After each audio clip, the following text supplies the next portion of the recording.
We're going to look at a couple packages, starting with Patrick Kane. Got a couple different ideas here for a few of the best clubs that he probably could go to coming in the playoffs. So I'm going to list them off, and you tell me which one you probably think he's going to land in and is the best situation for him. Let's do it. So we're going to start with Buffalo. That's his hometown. It's not exactly in the playoffs. They have some promise with Tuck. They have Tage Thompson. But the first package looks like for Buffalo is they would trade away John Jason Peterka and a first-round pick for Patrick Kane. I don't know if that's the best landing zone for him, but what are your thoughts on that one? Honestly, it feels a bit steep with the way that Kane's been playing recently. Obviously, he's hurt with the hip there, but I mean, would obviously love to see him in Buffalo. His hometown, like you said, he'd probably try to re-up. He doesn't need any more money, so he probably just wants another chance to win, right, with how bad Chicago's been. What do you think about it? Well, when it comes to Buffalo, it's a weird one because I think that Patrick Kane would be good there, but I don't know if that's going to push Buffalo in the playoffs, like you said, with the injury. I think just this year, Patrick Kane has 10 goals on the season, which isn't really what Buffalo needs. They're fast. Patrick Kane's not fast, or he might be now, but in my eyes, I see Patrick Kane as more of somebody who can help him in the playoffs, and I don't see them going deep. So I think that one is more like a C grade. It would be cool to see him go home, but I wouldn't see that going any further. And then the second one, obviously, my hometown team, so I'm rooting for this one a lot. There's a bunch of different ones going around for this one, so I'm going to be obnoxious and pick the one that would probably hurt the Bruins the most likely. So the Bruins farm system is the worst. We have no prospects, maybe one Fabian Lysell. So the trade would be Fabian Lysell, a 2023 first-round pick, and then Mason Lohrei, which... What do you think about that? I think I would sell if I was the Bruins and go for it, but... Yeah, I mean, they might have to, right? We talked about the O'Reilly trade to Toronto, so I wouldn't be surprised at all to see Boston make a big move, whether it's a Kane, whether it's a Chychrun on the blue line. That feels like a steep price, like you said, considering they don't have any prospect. Lysell is really the big piece at the top there, but Boston's definitely all in. They are going for it this year. Yeah, I mean, at this point, if you're going to sell your prospects... Now's the time to do it. I don't see much in Fabian Lysell, and you need defense, but putting Patrick Kane on the same line with Taylor Hall, you could put him on a third line. They have two great first. I mean, I see it as a plus for Boston. You do that, and they're already a wagon. Might as well just sell off. Again, no bias here. Just doing my thing. And now I'll throw you a little bone here because this one's a big one for some reason for the Leafs, and I think this is more a cap hit issue for the Maple Leafs because you're already talking about Matthews, Marner, and Tavares being on these huge contracts already. So Willie Nylander's, he's having a year. So this one would look for William Nylander going with a 7th rounder and then Liljegren, I believe is how you say his name, Timothy Liljegren. So what do you think about something like that? Honestly, I think that's an insane trade because Nylander's having a career year and he's locked up for a couple more, right? Like that's a core piece of their team for a guy who's hurt, underperforming, and has a way bigger ticket. So, I mean, I don't see that happening at all, especially after the O'Reilly deal, but Nylander for Kane is a no-go today. Yeah, there's a second option for this one, so I wanted to give you a little absurd one to see if you were one of those fans that just sells out for names. But the second option would be TJ Brody and 2022 first, or 2023 first, sorry. I don't know why. 2023 first and a TJ Brody for Patrick Kane. Much more even of a deal, but they can't give up Brody right now. The defense is too thin with Muzzin out. They're already looking at adding D, so taking Brody out, who kills penalties, plays top 4 minutes, not going to work for really a guy that they already have a few of in a silky, smooth, smaller winger, right? Yeah.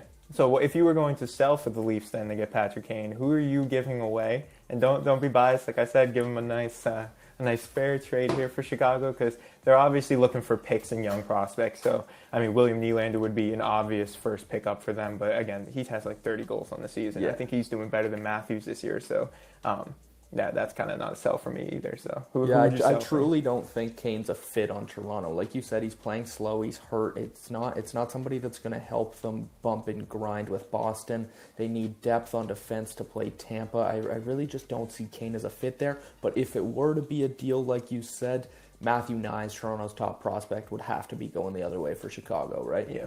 Yeah, absolutely. And now this last one, this one is a sleeper in my opinion, and I actually think it could be his best landing zone. Even as a Boston fan, I think this is a better sell for him because I think if you're going to Boston, you're not doing much. And personally, I think Boston's not going to the Cup. That's a hot take, but I think they were going to get bumped out by someone like the Leafs if they can get the first round. I see more talent on that team. But hey, don't get a big head. So the next one is a future first round pick from Carolina, Ryan Suzuki and Noel Gunler. If I was Carolina, I'm going all in. Or I would even add a couple players to this list and let me know what you think about this. They picked up a lot of one-year deals at the beginning of this year. Paul Stastny, Brett Burns, and Max Pacioretty. I'm sending out Max Pacioretty. I'm out on Max Pacioretty, man. The injuries are too much. And Paul Stastny, I'd even sell him. I don't see what he's really done for the team this year. I think he's a good vet guy, but the pick is first round, Suzuki and Gunler. What do you think about that? Again, feels like a high price to pay for an injured Kane. I think the better fit in Carolina might be Jonathan Toews. Playing under Rod Brind'Amour, he's basically the modern-day Rod Brind'Amour. They need center depth in Carolina right now, but they're obviously a great team. So, like you said, adding a Kane, a Toews, they should have went harder after Tarasenko. They're definitely in on Meyer. Yeah. Carolina needs some power up front to help out. So you just brought up Carolina for Toews too, so we're going to go to the other guy from Chicago. The two guys don't want to leave unless they go together, so let's talk about it. Carolina also has some mock trades for Jonathan Toews as well. A big one for them would be kind of three-way trades. It doesn't seem like Jonathan Toews is just going for anything that Patrick Kane is going for. So when it comes to Carolina, would you do a little three-way trade between Anaheim, Chicago, and Carolina? Carolina receives Jonathan Toews. They also send a first-round pick to Chicago, and Anaheim receives a fifth-round pick that is something to do with Vancouver that they received from Chicago in some way. So Toews would be heading to Carolina, and they would pick up a first-round for Toews. Do you think he's worth a first-round at this point in his career? I honestly don't because of, again, the health concerns. Elliot Friedman said he's likely looking at a second or third rounder in exchange for Toews right now. But with that being said, I like that deal more for Carolina than the Kane deal that we talked about there. Giving up a first and Suzuki doesn't make sense for Carolina when Toews is there. Could help, like I said, under Brind'Amour for him. Toews would be a heck of a fit for the Caniacs. Yeah, and that one's a tricky one to me because I think Carolina needs more star power for their team. When I look at this, is going to be a hot take. I don't like the Hurricanes. I think the Hurricanes are just as bad as the Islanders. If I'm watching a hockey game, the Hurricanes are in it. It's tough to watch sometimes, and they're great teams. So it's no shade on those two teams. The Islanders are very tough to watch sometimes as a Boston fan, and that could just be my biased opinion. I think that adding those kind of players gives a little bit more fan encouragement, a little bit more ticket sales to a team like Carolina, because outside of Aho, there's not too much that I would look at and be like, I'm going to go see a Carolina game right now and root for them to go pretty far. They don't have too much playoff experience. Maybe Brett Burns now, maybe, but yeah, I mean, I love Svechnikov and Nichas. They're both ahead of Aho in points right now on Carolina. They're both stars. Teuvo Teravainen's a guy who's underrated every single season. Like you said, Brent Burns is having a great year. Seth Jarvis, Kotkaniemi, they're going to need more out of those depth pieces, but Aho, Svechnikov, Nichas is a top list of guys there. Yeah. And moving on with Kane a little bit, a team that I have as one of the biggest sleepers for the playoffs is the Winnipeg Jets. I don't think a lot of people look at them. Their roster is so balanced. Toews going to them, I think they could use a little bit of center depth, and they don't really have too many veterans on their team right now. I think they're more of a young roster. So they missed the playoffs last year. They're absolutely not missing this year. Toews would go to Winnipeg for, again, a first rounder. And they would also pick up a fifth round from Chicago to take Toews off their hands. I think that if I was them, I would do it. I think the Jets are kind of one of those teams where they have some room to sign a guy like that. They also are a pretty young team. And I think that they could go pretty far with a guy like him being a leader for them throughout those playoffs. Sort of like a O'Reilly to the Leafs thing, just really adding like grit I think that's a perfect comparison with the O'Reilly trade to the Leafs because he's basically the third line center, and in Winnipeg you're looking at Scheifele, Dubois, and then Taves. Obviously Taves would be going back home if he went to Winnipeg, so that's awesome. But like you said, Winnipeg's really flown under the radar. They are right up there with Dallas in the division this year, and overall I think adding him would be a great addition to them. People kind of sleep on them because they were so boring under Paul Maurice the last couple of years, but this year, man, they're a good team, good goaltending. Yeah, absolutely. And last one for Taves, again, being a homer right here, picking up some Bruins takes. I actually think this would be good for the Bruins just from where they are. As a Boston fan, I don't want to see them sell because I don't think they have much of a future if they don't sign Pasta. But they would end up trading for Jonathan Taves.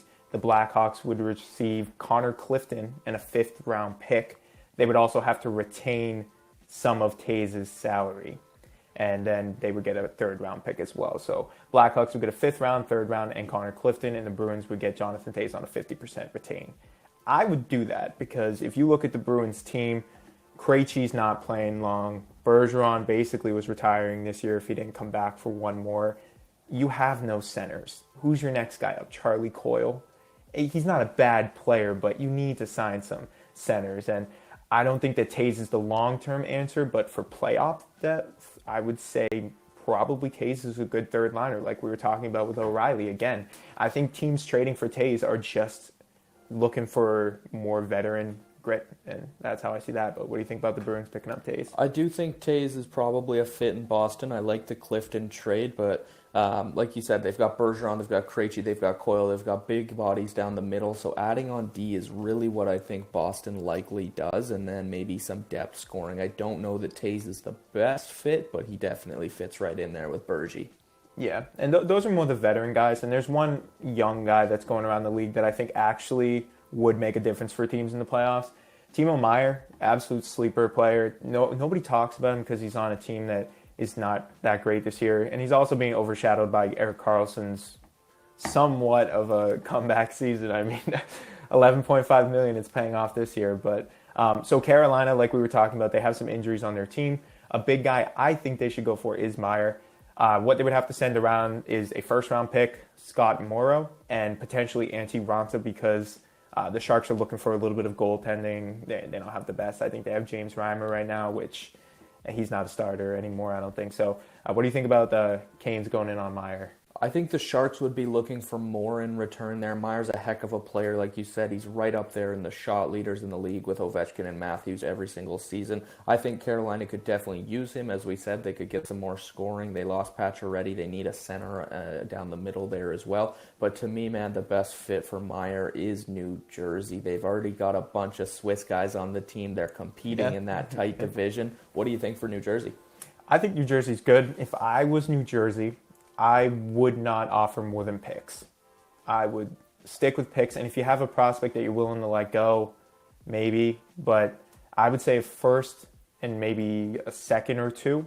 I wouldn't get rid of 2 firsts if they have them. I don't know what New Jersey has in their back pocket right now, but I would stick with my team with New Jersey, and they're a really good team as well. With Meier playing on the same team as Hughes, I think you really got something going with that team. So I would be more inclined to see him go to New Jersey than I ever would Carolina. I think he's a perfect fit in New Jersey. Like you said, I think it's a perfect fit. I think he'd score a ton of goals playing with either Hischier or Hughes there up the middle. And I think they've got a ton of prospects too, man. They've got a great prospect pool. They've got like 4 stud right-handed defense prospects. Teams always want right-handed defense. I'm sure we'd see one go out the door in that. Yeah, absolutely. And the last one for them, though, a team that really has stacked on a little bit this year. The Rangers made the move for Tarasenko. How likely are they to make another trade, right? I think they should go for another one. If you look at the Rangers last season, they did the same thing at the deadline. They picked up Andrew Kopp, big goal scorer for them, but they couldn't go over the hump. I think Tarasenko, in a nutshell, is sort of the same player. I think you added some depth, but it's nothing that's going to make me say, hey, the Rangers are my favorite versus last year. So what do you think about the Rangers picking him up with all the problems they have with some of their young talent, Capo Kakko, Alexis Lafreniere? They can't develop him. So what do you think about them getting rid of Kakko and a 2nd-round pick for Timo Meier, or a 1st if you're giving the Sharks a little bit more? Yeah, I wouldn't be surprised. Like you said, they've had trouble developing their prospects. Vitaly Kravtsov, another dude that just has not worked out. But on the other end of the spectrum, you look at Philip Hedl, and that's a dude that they were extremely patient with, and now he's a rock star in New York this year. It's very funny that when we talk about Meyer, the three teams we mentioned are all in the Metro. What a division this year. Yeah. But yeah, he would be a great addition to the Rangers and somebody that they'd probably look to re-up and sign long-term, right? Yeah, and I think the only other team that I would see kind of making a move similar to this that could use a guy like Meyer is Dallas.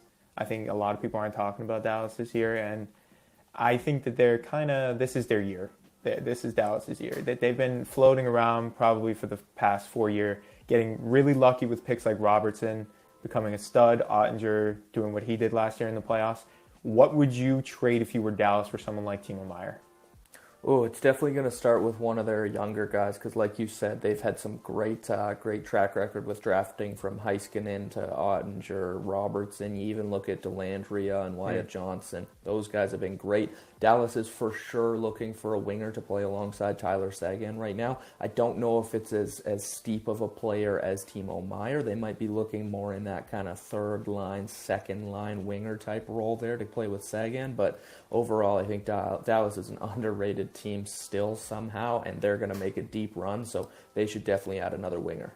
Yeah, and last guy, just one little mock trade for you, just because I know you're a Leafs guy. Chychrun's been going around. Now, I've heard him in the pool with Boston, LA, Toronto.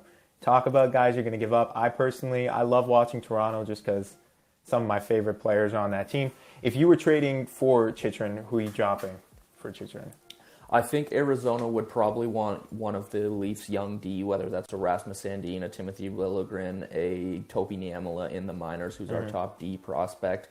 But overall, I think one team that you said there, the Bruins, I'll come back to them, and the Oilers. I think the Bruins and the Oilers are my two front runners for Chychrun. He's such a steady defenseman. He's somehow playing amazing on a crappy Arizona team, and he's locked up at just 4.6 for the next handful of years. That dude's a heck of a player. Yeah, I think the Oilers are the perfect spot for him. Put him on the same line as Nurse. I think they have the worst D right now when it comes to what they have for forwards. I think they're a cup team. Taking Jack Campbell hasn't turned out the best. Stuart Skinner's playing pretty good, a lot better than people expected. So I think adding Chychrun to that lineup would make them a little bit more scary to face in the playoffs. 100%. And Arizona's going to get a haul for him regardless of where he goes. Absolutely. If I was Boston, I would stay away from him. They put out a trade, Jeremy Swayman or Jake DeBrusk and Fabian Lysell plus a first round. I don't know about that. See, if I was the Bruins, I'm hanging on to Jake DeBrusk right now. He makes a difference in the lineup. I'm all in. Bruins fans, I'm all in to get rid of Fabian Lysell. You heard it here first. Get rid of him. Not gonna be the future of the Bruins.